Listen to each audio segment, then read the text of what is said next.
You said we have real photographs of those rings, with dark lanes where new worlds sweep their paths clean. Word for word, and tonight I keep it. Then show me a place where worlds are being born. First, how any world gets born. The recipe comes before the photograph. A recipe for planets. I hope it needs more than flour. It starts with a cloud so cold and dark it hides the stars behind it. Tonight's adventure, the ring that builds worlds. How does a cloud like that become a place that makes worlds? It falls in under its own weight until the middle grows heavy and hot. The middle becomes the star. A newborn star, and everything that did not fall in keeps circling it. Why does the leftover part circle instead of falling in? The cloud was already turning, and a shrinking spin speeds up like a skater pulling in her arms. So the whole nursery is spinning. A spinning fool cannot stay a ball. It flattens like tossed dough spinning into a pizza. The cloud becomes a pancake with a star in the middle. A vast flat ring of gas and dust, the nursery itself. Does every star get one, or only the lucky ones? Nearly every newborn star wears one. We find them wherever young stars gather. So the sky is full of nurseries. Full of them, but they fade fast, so you must catch one young. Then catch one. You promised me a photograph. Here it is, a star about 1 million years old, in the most famous ring ever pictured. It looks like a target. Bright circles, dark spaces between.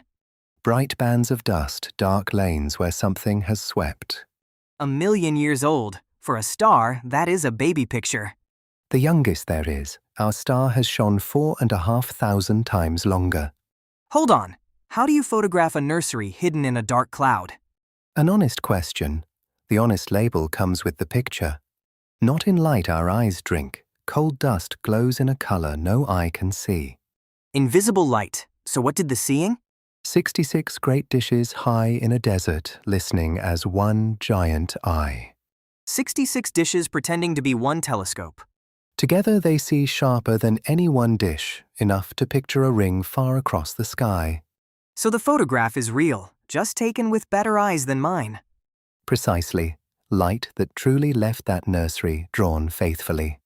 And the dark lanes are the worlds sweeping their paths clean. That is the thrilling reading. A young world circling in the ring, sweeping as it goes. Then we have photographed baby planets. Gently now. This is exactly where the honest label goes up. Every exhibit in this zoo comes with a label, doesn't it?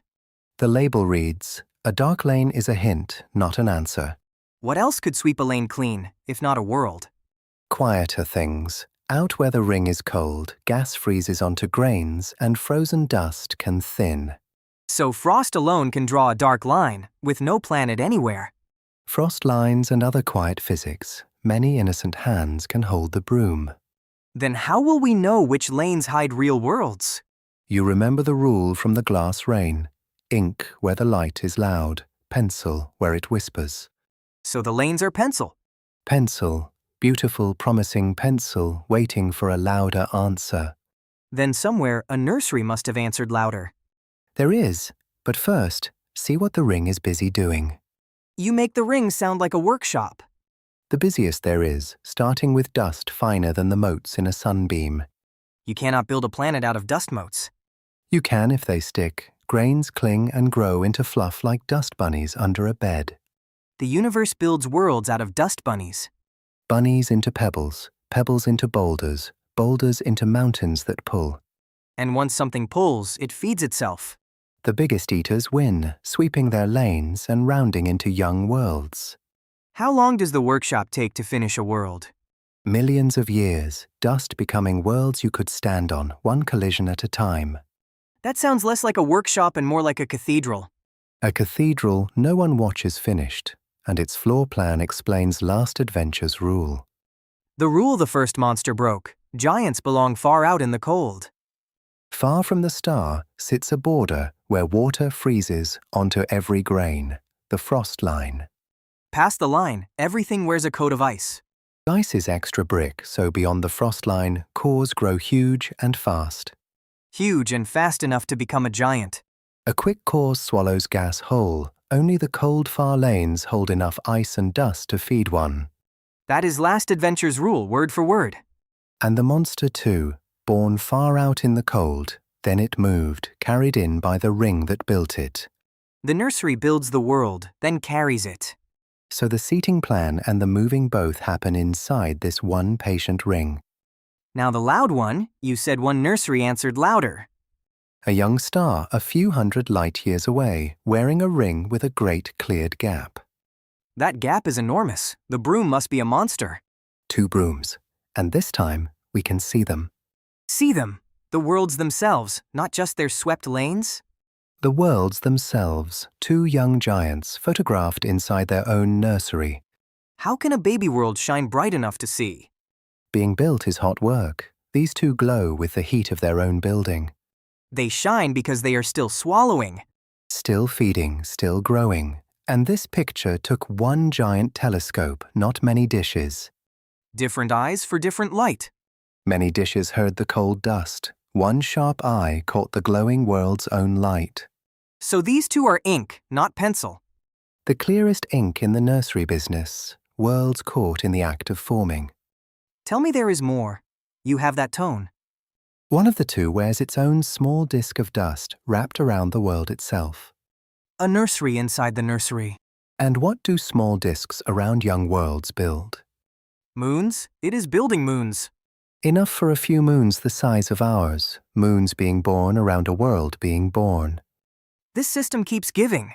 Is a third world hiding in that gap? For years a faint third speck kept appearing, and the honest label made us wait. Made us wait for what? A sharper look this very year found only a knot of drifting dust, and the pencil line was erased. Erased without shame. The rulebook grows again.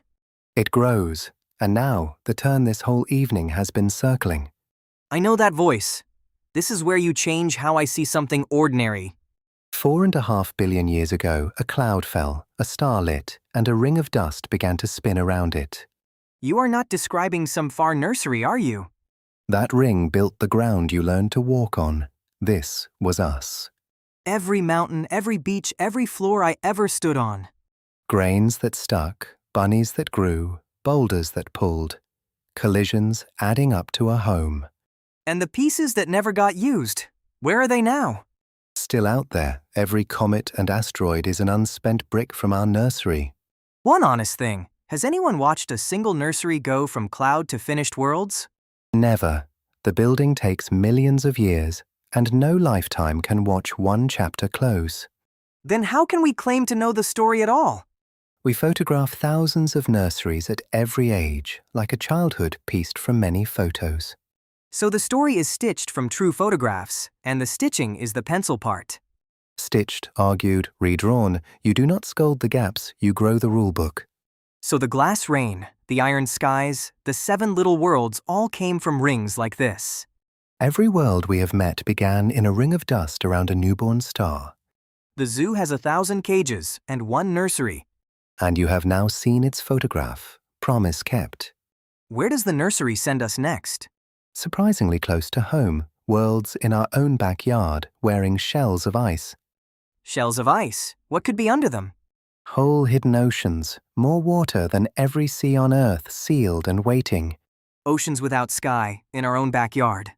If the nursery rearranged your ground, subscribe. Next stop, the oceans hiding next door.